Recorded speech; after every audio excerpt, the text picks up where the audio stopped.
Hi friends, welcome back to Krish mobile training institute YouTube channel. ఈరోజు మన KMT ఇన్స్టిట్యూట్లో 34th batch అది నడుస్తుంది. ఈ బ్యాచ్లో ఒక స్టూడెంట్ మొబైల్ తెచ్చుకోవడం జరిగింది. S1 Pro అది వివో. ఈ మొబైల్ కండిషన్ వచ్చేసి మీకు చూపిస్తున్నా చూడండి. డీసీ కనెక్ట్ చేస్తే 0.04 మిల్లీ యాంపియర్ తీసుకుంటుంది. ట్రిగ్గర్ చేస్తే 4కి వస్తుంది, రిలీజ్ చేస్తే 0కి వస్తుంది. అంటే 1 మిల్లీ యాంపియరే తీసుకుంటుంది. ఆల్రెడీ డిఫాల్ట్ ప్రాబ్లం వల్ల 0.0023 అనేది వస్తుంది. 1 మిల్లీ యాంపియరే తీసుకుంటుంది. ఇది కండిషను. ఇది చాలా ఇంట్రెస్టింగ్ ట్రబుల్ షూట్ ఇది. ఎందుకు ఇంట్రెస్టింగ్ అంటున్నానంటే, నేను కూడా చాలా డీప్‌గా రీసెర్చ్ చేసి దానికి విషయం అయితే నేను తెలుసుకున్నాము. అది ఈ బ్యాచ్‌లో స్టూడెంట్స్ చాలా ఇంట్రెస్టింగ్‌గా చూసారు. ఇది చూడండి, ముందుగా వీబస్ వోల్టేజ్ వస్తుంది. వీపీహెచ్ పవర్ జనరేట్ అవుతుందా లేదా ఒకసారి చెక్ చేసి చూపిస్తున్నాను చూడండి. బూట్ క్యాప్ మీద 8 వోల్ట్ దాదాపు వస్తుంది. ఒక సైడు 3.1 వస్తుంది. 3.1 ఇది. ఇటు side 8 volt. Boot cap okay.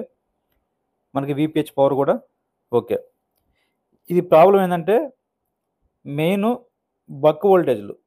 ఈ బక్ వోల్టేజ్లు అయితే మనకి రిలీజ్ అవ్వట్లేదు. చూడండి, ఒకసారి చెక్ చేసి చూపిస్తున్నాను. పిఎంఐసికి మనకి ఇన్పుట్ వోల్టేజ్ అయితే 3.7 to 4.2 వోల్టేజ్ మనకి వస్తూనే ఉంది. ఆల్రెడీ వీపీహెచ్ పవర్ వచ్చింది కాబట్టి ఇది చూడండి, 3.1 వస్తుంది. ఇది ఓకే.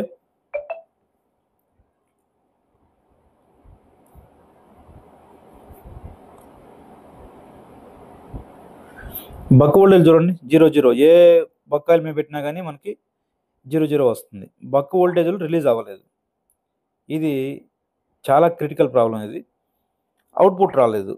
ఎందుకు అవుట్పుట్ రాలేదు అనేది, పిఎంఐసి నుంచి అవుట్పుట్ వోల్టేజ్ రాకపోవడానికి ఏమేమి రీజన్స్ ఉన్నాయో అన్ని రీజన్స్ ఆల్మోస్ట్ వాళ్ళు ట్రై చేసాము, కానీ ఎక్కడ కూడా మనకి సొల్యూషన్ దొరకలేదు. చివరికి ఒక లైన్ మిస్ అవ్వడం వల్ల ఈ ప్రాబ్లం వచ్చింది. అమేజింగ్ ట్రబుల్ షూట్ అని చెప్పొచ్చు. Challenging trouble shoot. ఓకేనా, చూడండి, జిఆర్ మొత్తం ఓకే ఉంది. మళ్ళీ వోల్టేజ్ రాలేదు. జనరల్గా వోల్టేజ్ రాకపోతే షార్ట్ ఉంటే, బక్కాయిల మీద షార్ట్ ఉంటే మనకి వోల్టేజ్ రావు. అందుకని జిఆర్ వాల్యూ చూస్తున్నాం. జిఆర్ వాల్యూ కూడా మొత్తం పర్ఫెక్ట్గా ఉంది. ఎక్కడ కూడా జీరోస్ లేదు. ఛార్జింగ్ ఐసీ దగ్గర వైబ్రేటర్ లైన్లో ఒక లైన్ మీద మనకి 46 జిఆర్ అయితే వచ్చింది. ఇది కూడా ఇక్కడ ఆల్రెడీ అది లో జిఆర్ అని చెప్పి ఎవరో దాని క్యాప్ కూడా రిమూవ్ చేశారు. దాని మీద చెక్ చేస్తే మనకి లో జిఆర్ వచ్చింది. సో వేరే బోర్డుని మనం కంపేర్ చేస్తే అక్కడ జిఆర్ 500, 600 వస్తుంది. మనకు ఛార్జింగ్ ఐసీలో ఫాల్టీ ఉందేమని చెప్పి ఛార్జింగ్ ఐసీ మార్చాము ఆల్రెడీ. ఛార్జింగ్ ఐసీ మారిస్తే, అంటే ఛార్జింగ్ ఐసీ ప్రాబ్లం ఉంటే సమ్టైమ్స్ ఏంటంటే, మనకి system okay power good line ఉంది కదా, ఈ సిస్టమ్ ఓకే లైను పిఎంఐసికి వెళ్ళకపోయినా ప్రాపర్గా, మనకి పిఎంఐసి ప్రాపర్గా అంటే ఛార్జింగ్ ఐసీ ఓకే ఉందా లేదని సెన్స్ చేయలేదు. దాని గురించి ఛార్జింగ్ ఐసీ వీపీహెచ్ పవర్ వస్తుంది. వీపీహెచ్ పవర్ వచ్చినంత మాత్రాన ఛార్జింగ్ ఐసీ ఓకే ఉందని అనుకోకూడదు. ఓకేనా, అది డీప్గా మాట్లాడుకుంటే మన క్లాసులో అయితే చెప్తాము. ఆల్రెడీ ఛార్జింగ్ ఐసీ చేంజ్ చేయడం జరిగింది. ఛార్జింగ్ ఐసీ చేంజ్ చేసిన తర్వాత ఇంకో ట్విస్ట్ వచ్చింది ఇక్కడ. ఏంటి ఆ ట్విస్ట్ అంటే, ఇప్పుడు చూడండి, జిఆర్ ఓకే అయింది కదా, ఒక సైడు గ్రౌండ్, ఇంకో సైడు 600 సంథింగ్ వస్తుంది. జిఆర్ ఓకే అయింది. ఇందాకేమో 46 సంథింగ్ వచ్చింది. ఇప్పుడు మొబైల్ పవర్ ఆన్ చేస్తే ఇంకొక షాకింగ్ ఏంటంటే, ఆ కింద ఆడియో ఐసీ బ్రేక్ అయింది మూల. అది మనకి షార్ట్ చూపించింది. ఓకేనా, హీట్ అయింది. రోజునేసి చూస్తే అక్కడ చూడండి, రోజునేసి చూస్తే మనకి ఆడియో ఐసీ లైట్గా మెల్ట్ అవడం జరిగింది. చూడండి, ఒకసారి డీసీ కనెక్ట్ చేసాము. ఆటో యాంపేరు 400 సంథింగ్ చూపిస్తుంది. ఛార్జింగ్ ఐసీ అయితే సెట్ అయింది, కానీ మనకి ఆడియో ఐసీ అయితే లైట్గా మెల్ట్ అవ్వడం జరిగింది. ఆ ఆడియో ఐసీకి కార్నర్లో లైట్గా బ్రేక్ అయ్యింది. బ్రేక్ అవడం వల్ల అది హీట్ అవుతూ ఉంది. ఇప్పుడు మనం ఏం చేద్దామంటే, ఆడియో ఐసీ రిమూవ్ చేద్దాం. ఆడియో ఐసీ రిమూవ్ చేసి షార్ట్ పోయిందా లేదా ఒకసారి చెక్ చేద్దాం. ఇవన్నీ ఆల్రెడీ తెలుసు కాబట్టి నేను ఫాస్ట్ ఫార్వర్డ్ పెట్టడం జరిగింది. మీకు సబ్జెక్టు అంటే ట్రేస్ అవుట్ అనేది ఎలా చేస్తున్నాం అనేది తెలియడం కోసమే ఇంత వీడియోలు మీకు పెట్టాల్సి వస్తుంది. ఆల్రెడీ ఐసీ రీబాలింగ్ రీఫిక్స్ మీద మన ఛానల్లో చాలా వీడియోస్ అయితే ఉన్నాయి, ఒకసారి కావాలంటే చూడండి. ఇక్కడ చూడండి, ఇప్పుడు ఏమైనా వస్తుందేమో చూస్తున్నాను. ఇప్పుడు కూడా బక్ వోల్టేజ్ రిలీజ్ కాల. మరలా ఇక్కడ జిఆర్ అయితే ఇందాక వచ్చినంతే వచ్చేసింది. ఎప్పుడైతే మనం ఛార్జర్ కనెక్ట్ చేసామో అప్పుడు ఐసీ అనేది డ్యామేజ్ అవుతూ ఉంది. ఛార్జర్ కనెక్ట్ చేయక ముందు ఐసీ ఓకే ఉంది. ఛార్జర్ ఎప్పుడైతే కనెక్ట్ చేస్తున్నామో అప్పుడు ఛార్జింగ్ ఐసీ కూడా డ్యామేజ్ అయిపోతుంది, షార్ట్ అయిపోతుంది ఆటోమేటిక్గా. ఓకేనా? అందుకని జిఆర్ మళ్ళీ 46కి వచ్చింది. ఇప్పుడు మళ్ళీ ఇంకొక ఛార్జింగ్ ఐసీ తీసి మరలా దాని ప్లేస్లో ఇన్సర్ట్ చేస్తున్నాము, అంటే చేంజ్ చేస్తున్నాం అన్నట్టు. ఓకేనా? ఇదంతా రీబాలింగ్ రీఫిక్స్ అనేది మీకు తెలుసు కాబట్టి నేను ఫాస్ట్ ఫార్వర్డ్లో పెట్టడం జరిగింది. ఇక్కడ చూడండి, మళ్ళీ దాని ప్లేస్లో ఇంకో ఛార్జింగ్ ఐసీ వేసిన తర్వాత బాగానే ఉంటుంది. ఎప్పుడైతే ఛార్జర్ కనెక్ట్ చేస్తామో ఐసీ ఆటోమేటిక్గా షార్ట్ అయిపోతుంది. ఇప్పుడు చూడండి, ఇప్పుడు మళ్ళీ చెక్ చేస్తాం, జిఆర్ చెక్ చేస్తాము, జిఆర్ ఓకే అయింది. ఆటో యాంపేర్ కూడా ఇప్పుడు తీసుకోవట్లేదు. బక్ వోల్టేజ్ ఒకసారి చెక్ చేస్తాం చూడండి, ఇప్పుడు ఏమైనా వస్తున్నాయేమో అని చెప్పి. విపిహెచ్ ఓకే, బక్ వోల్టేజ్ మాత్రం దేని మీద కూడా రాలేదు. ఓకేనా? ఇప్పుడు బక్ వోల్టేజ్ రావడానికి కారణం జనరల్గా పిఎంఐసి ఫాల్టీ ఉన్న మనకి బక్ వోల్టేజ్ రావు. అందుకని పిఎంఐసి రిమూవ్ చేసి ఒకసారి రీబాల్ చేసి కాదు, డైరెక్ట్గా రీబాల్ చేయకుండానే, రీబాల్ చేసినా కొన్నిసార్లు అవుతుంది, రీబాల్ చేయకుండా డైరెక్ట్గా పిఎంఐసినే చేంజ్ చేస్తాం. ఒకసారి చూడండి, రీబాల్ చేసి చూసాము, తర్వాత వేరే పిఎంఐసి కూడా చేంజ్ చేసి చూసాము. రీబాల్ చేసింది వర్కౌట్ కాలేదు కాబట్టి దాన్ని చూపించలేదు, డైరెక్ట్గా చేంజ్ చేసింది మీకు చూపిస్తున్నాం చూడండి. పిఎంఐసి చేంజ్, పిఎంఐసి ఫాల్టీ ఉన్నా కానీ మనకి బక్ వోల్టేజ్ రిలీజ్ కావు, అది అందరికి తెలిసిన విషయమే. అట్లా ఏముంటుందేమో అని చెప్పి మనం వేరే బోర్డులోంచి మెయిన్ పిఎంఐసి చేంజ్ చేసి చూస్తున్నాము. వేరే బోర్డులోంచి చేంజ్ చేసినా కానీ మనకి బక్ వోల్టేజ్ అనేది రిలీజ్ అవ్వాలి. చూడండి, సేమ్ కండిషన్ 0.004 తీసుకుంటుంది ట్రిగ్గర్ ప్రెస్ చేస్తే డీసీ మీద. మరలా ఇక్కడ చెక్ చేస్తే ఇక్కడ బక్ వోల్టేజ్ మాత్రం 0, ఏం లేదు. నెక్స్ట్ ఇంకేం కారణం ఉండొచ్చు చూస్తే, సిపియు ఫాల్టీ ఉన్నా కానీ, సిపియులో షార్ట్ సర్క్యూట్ ఉన్నా కానీ, ఇంటర్నల్ షార్ట్ ఉన్నా కానీ మనకి, అంటే సిపియు ఫాల్టీ ఉన్నా కానీ బక్ వోల్టేజ్ రిలీజ్ కావు. బక్ లైన్స్ మీద జిఆర్ ఓకే ఉంది, కానీ సిపియు ఇంటర్నల్గా షార్ట్ ఉన్నా కానీ మనకి బక్ వోల్టేజ్ అని రిలీజ్ కావు. సో అందుకని సిపియు రిమూవ్ చేసి బక్ వోల్టేజ్లు వస్తున్నాయా లేదా ఒకసారి చెక్ చేస్తున్నాం చూడండి. సిపియు రిమూవ్ చేసిన తర్వాత సిపియులు ఇంటర్నల్గా షార్ట్ ఉంటే బక్ వోల్టేజ్లు 100% రావాలి.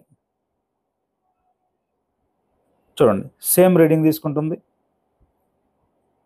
0.4. ఓకేనా? సో సిపియు రిమూవ్ చేసినా కానీ మనకి ప్రాబ్లం సాల్వ్ కావాలి. మరి ఈఎఫ్ఎస్ ఉంది కదా, ఈఎంఎంసీ కానీ ఈఎఫ్ఎస్ కానీ, దాంట్లో ఇంటర్నల్గా ర్యామ్ రోమ్ 2 ఉంటాయి కదా, ర్యామ్ ప్రాబ్లం ఉన్నా కానీ మనకి బక్ వోల్టేజ్ రిలీజ్ కావు. ఓకేనా?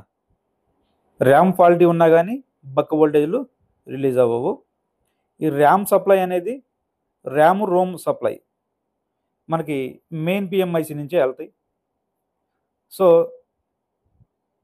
ఇక్కడ ప్రాబ్లం ఉన్నా కానీ మనకి రావు అన్నట్టు. ఇక్కడ చూడండి, అయినా కానీ మనకి రాలేదు, బక్ వోల్టేజ్లు అనేవి రాలేదు. చూడండి, చివరికి ఒక లైన్ ప్రాబ్లం ఉంది, లైన్ క్లియర్ చేసాము. ఇప్పుడు చూడండి 3.1 విపిహెచ్ ఓకే, బక్ వోల్టేజ్లు ఫ్లక్చువేట్ అవుతున్నాయి. చూడండి, బక్ వోల్టేజ్లు వస్తున్నాయి, ఫ్లక్చువేషన్ జరుగుతుంది. ఎందుకంటే సిపియు రిమూవ్ చేసాం కాబట్టి ఫ్లక్చువేషన్ జరుగుతుంది కామన్గా. పిఎస్ కూడా రావట్లేదు కాబట్టి ఫ్లక్చువేషన్ అవుతుంది. అంటే సగం ప్రాబ్లం అనేది మనం ఫైండ్ అవుట్ చేసాము. ఓకేనా? ఈ బక్ వోల్టేజ్లు ఇంతకుముందు అసలు ఏం రాలేదు, ఇప్పుడు వస్తున్నాయి, ఫ్లక్చువేట్ అవుతున్నాయి. ఫ్లక్చువేట్ ఎందుకు వస్తున్నాయి? సిపియు రిమూవ్ చేస్తున్నాం కాబట్టి ఫ్లక్చువేట్ అవుతున్నాయి. ఇప్పుడు మళ్ళీ మనం ఏం చేద్దామంటే, సిపియు రిమూవ్ చేసిన సిపియు కింద ప్యాడ్స్ క్లీన్ చేసుకొని, ఈఎంఎంసి మొత్తం క్లీన్ చేసుకొని, మరలా సిపియు రీబాల్ చేసి, ఈఎంఎంసి కూడా రీబాల్ చేసి, మరలా యాజ్ ఇట్ ఈజ్గా బోర్డులో రీఫిక్స్ చేద్దాం. ఓకేనా. ప్రాబ్లం మనకు చిన్నదే, చాలా చిన్నది. కానీ ఆ ప్రాబ్లమ్ ఏంటనేది మనకు తెలియకపోతే మనం ఇట్లాగే చాలా టైం వేస్ట్ చేసుకోవాల్సొస్తది. ఓకేనా. ఇది ఎందుకు మీకు చూపిస్తున్నానంటే వాస్తవానికి ఇంత చూపించాల్సిన అవసరం కూడా లేదు. డైరెక్ట్‌గా మనకి ప్రాబ్లమ్ ఎక్కడుందో డైరెక్ట్‌గా తీసుకెళ్ళిపోవచ్చు ఆడికి.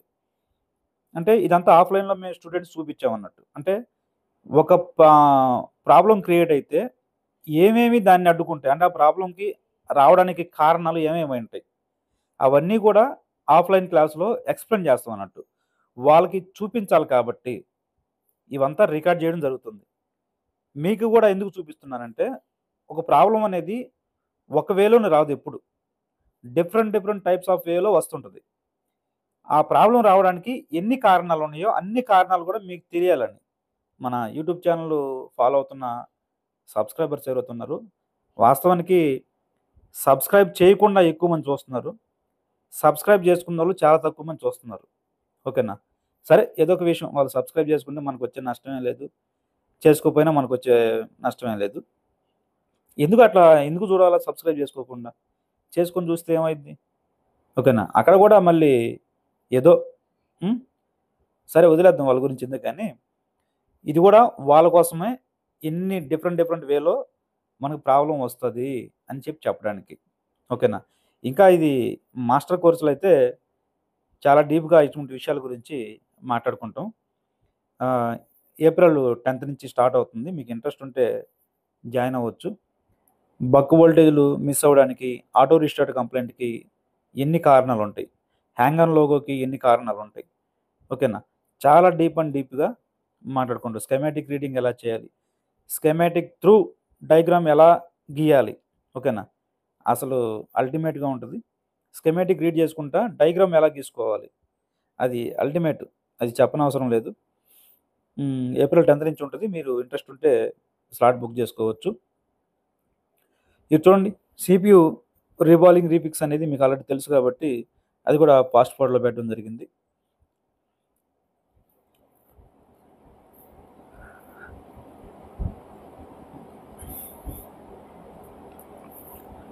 స్టూడెంట్స్ అయితే చాలా హ్యాపీ అయ్యారు. ఎందుకంటే వాళ్ళు తెచ్చుకున్న మొబైలు వాళ్ళ కళ్ళ ముందు లైవ్‌లో రిపేర్ చేసి ఆ మొబైలు ఆన్ చేయడం అనేది అది ఆషామాషీ విషయం కాదు. ఓకేనా. మేమేదైనా ఇట్లాగే ఉంటది మన దగ్గర. లైవ్‌లో ట్రబుల్ షూట్ ఉంటది. అందరిలాగా మనకి థియరీ చెప్పేసి వదిలేసేది కాదు. మీరు తెచ్చుకున్న మొబైల్స్ మీదనే లైవ్‌లో ట్రబుల్ షూట్ అయితే ఉంటది. అది డెడ్ కావచ్చు, సెక్షన్స్ కావచ్చు. ఓకేనా. ఆల్రెడీ ఈ బ్యాచ్‌లో స్టూడెంట్స్ చేసిన సక్సెస్ రిపోర్ట్‌లు కూడా చాలా ఉన్నాయి. వాళ్ళ చేత చేపిచ్చినియి. ఓకేనా.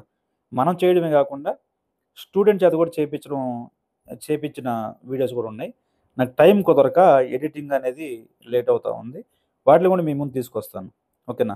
ఇట్లా కేఎంటీ ఇన్‌స్టిట్యూట్‌లో స్పెషల్ ఏందంటే స్టార్టింగ్ నుంచి కూడా చూసుకోండి. మేము చేస్తాము. తర్వాత స్టూడెంట్‌ని దగ్గర కూర్చోబెట్టుకొని వాళ్ళ చేత చేపిస్తాం. అట్లా స్టూడెంట్ దగ్గర కూర్చోబెట్టుకొని చేపియడం వల్ల స్టూడెంట్‌కి ప్రాక్టికల్ నాలెడ్జ్ వస్తది. థియరీ నాలెడ్జ్ ఆల్రెడీ ఇస్తున్నాము. ప్రాక్టికల్ నాలెడ్జ్ రావాల. ప్రాక్టికల్ నాలెడ్జ్ అనేది మన దగ్గర చాలా బాగుంటుంది. ఎందుకంటే డైరెక్ట్‌గా కూర్చోబెట్టి చేపిస్తున్నాం కాబట్టి. ఎవరిని స్టూడెంట్‌ని కూర్చోబెట్టుకొని చేపిస్తున్నాం కాబట్టి ప్రాక్టికల్ నాలెడ్జ్ కూడా వాళ్ళకి అందే అవకాశం ఉంది. చూడండి సీపీయూ రివాల్వ్ చేశారు. తర్వాత ఈఎంఎంసీ కూడా సీపీయూ కూడా రీఫిక్స్ చేయడానికి ట్రై చేస్తున్నాం చూడండి. రీఫిక్స్ చేసాము. డీసీ మీద రీడింగ్ చూసాము. స్ట్రక్ అయింది. CPU okay. తర్వాత సీపీయూ రీఫిక్స్ చేసినాక డీసీ మీద రీడింగ్ చెక్ చేస్తే స్ట్రక్ అవ్వాలి. స్ట్రక్ అయింది ఆల్రెడీ. ఈఎంఎంసీ కూడా రీఫిక్స్ చేస్తాను చూడండి ఒకసారి. ఇప్పుడు చూడండి.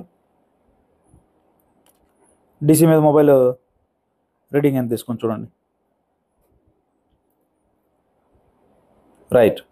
మొబైల్ సక్సెస్‌ఫుల్‌గా ఆన్ అయింది. ఓకేనా. ఒకసారి మామూలుగా చూపిస్తున్నాను చూడండి. రీడింగ్ మొబైల్‌కి 100% ఆన్ అయింది.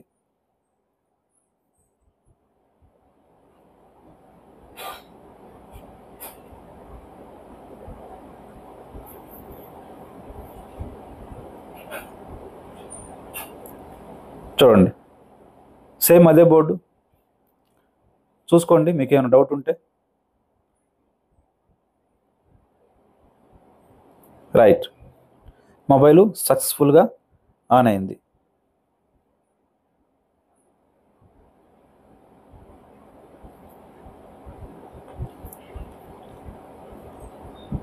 ఫస్ట్లోగా వచ్చింది.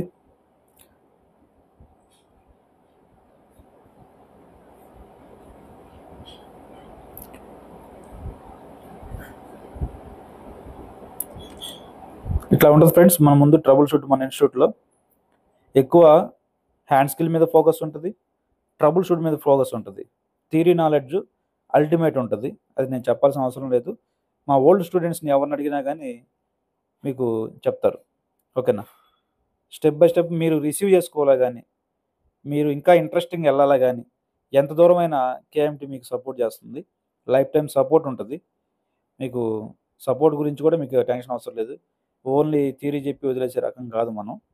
లైఫ్ టైం సపోర్ట్ అనేది మామూలు విషయం కాదు. మన ఓల్డ్ స్టూడెంట్స్ని ఎవరినైనా అడగండి, మీకు ఆ విషయం చెప్తారు. ఓకేనా? ఇంట్రెస్ట్ ఉంటే 20న మనకి చిప్ లెవెల్ బ్యాచ్ ఉంది, 100 చిప్ లెవెల్. 10న మనకి మాస్టర్ కోర్స్ ఉంది. మీకు హ్యాండ్ స్కిల్ ప్రాపర్గా వచ్చు, సెక్షన్స్లో ఏం ప్రాబ్లం లేకపోతే మాస్టర్ కోర్స్ తీసుకోవచ్చు. లేదు మాకు హ్యాండ్ స్కిల్ ప్రాబ్లం ఉంది, సెక్షన్స్లో కూడా ప్రాబ్లం ఉంది అనుకుంటే చిప్ లెవెల్ రావచ్చు డైరెక్ట్గా. ఓకేనా? ఒకసారి మీరు ఫీ చేసేది మాస్టర్ కోర్స్ కానీ చిప్ లెవెల్ కానీ ఎన్నిసార్లు అయినా వినొచ్చు మళ్ళీ. ఓకేనా? వన్ టైం మీరు ఫీజు పే చేస్తే మాస్టర్ కోర్స్ కానీ చిప్ లెవెల్ కానీ ఏ లెవెల్ అయినా కానీ ఎన్నిసార్లు అయినా వినొచ్చు, ఎన్ని బ్యాచ్లు కానీ రావచ్చు. ఓకేనా? Thank you. చూడండి, సక్సెస్ఫుల్గా ఆన్ అయింది. టచ్ పని చేస్తుందా లేదా మళ్ళీ ఒకసారి చెక్ చేసి చూపిస్తాను. చూడండి, ఇది నా నంబరు, స్క్రీన్ మీద కనిపిస్తున్న నంబరు 9705437174. ఓకేనా? ఈ నెంబర్కి మెసేజ్ చేయొచ్చు. Thank you. Thanks for watching. Thank you so much.